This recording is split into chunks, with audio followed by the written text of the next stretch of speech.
he met you, he would hate you. But it's not about you. Oh no, it's not about you. It's about the Bitter Movie Critic. All right, Bitter Movie Critic. Today you saw 17 Again, and you're reviewing it. What is 17 Again about?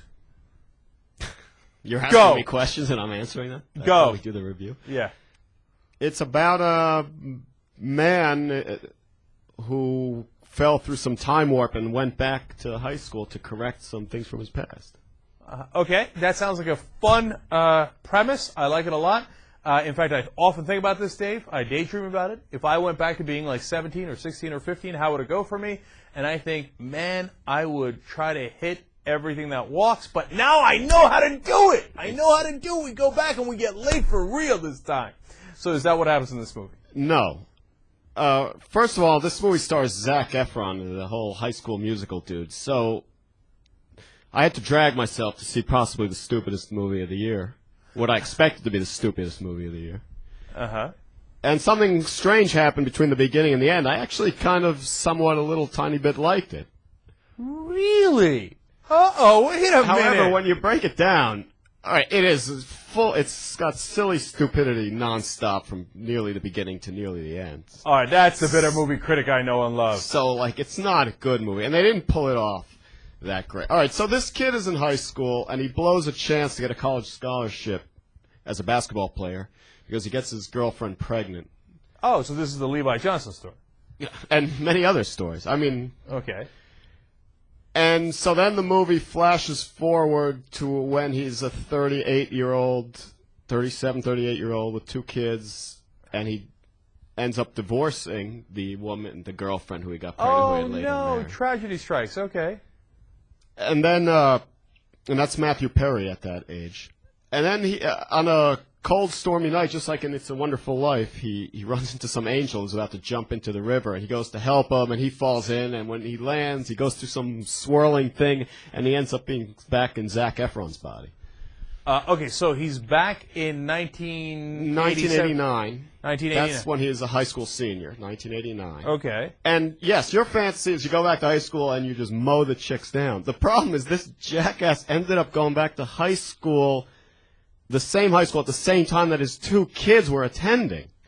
But so it's not 1989, it's today. He just Yeah, he goes back to high school in the present, correct. in the present. Oh, that sucks. And his two kids are his fellow classmates, his own two kids, and he's got the mind of the 38-year-old father who's getting divorced. So So he can't hit on the chicks because they're his daughter's best friends. well, I wouldn't say he can't hit on them. That's a little different of a thing, okay? But now I guess he's worried about his own kids. Right, and it's Zac Efron, and they're not going to cloud up his movie star. I mean, we're going to deal with this punk actor for the next 50 or 60 years, so they're trying to preserve his purity. Okay, at first I thought you were gonna. I thought you said you kind of liked it. We're going to get to that in a second. I thought the Bitter Movie Critic was going to get a little sweet on Zac Efron. No, but I have no need for Zac Efron. I have no need. Okay, and so he goes back, and now he's got to do this pain in the ass thing of running after his kids. His intentions for he doesn't.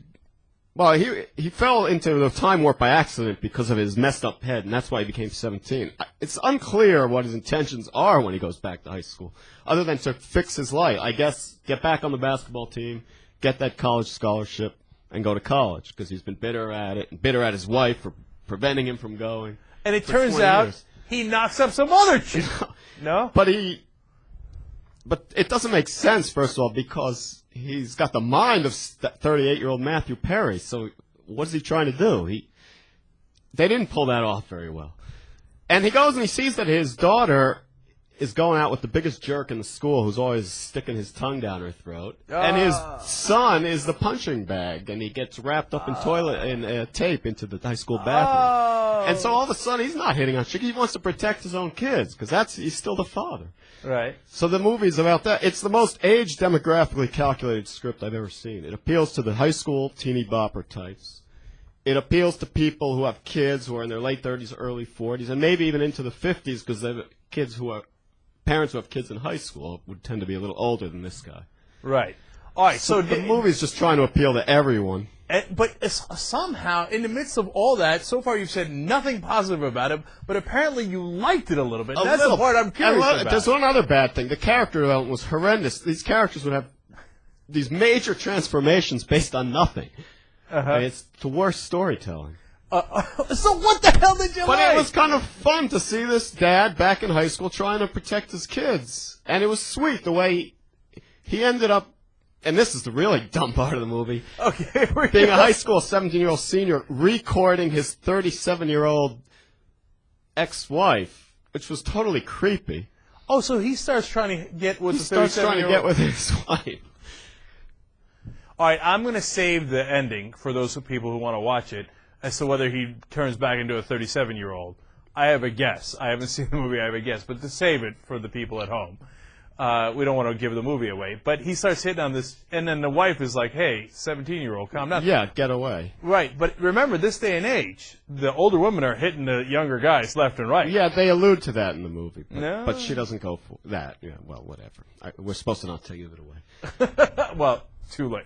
Okay, apparently. I don't know why I liked it, because they're likable people in the movie, and so you want him to protect his kids and have them guide them to see the right thing, to see the light. She was going to drop.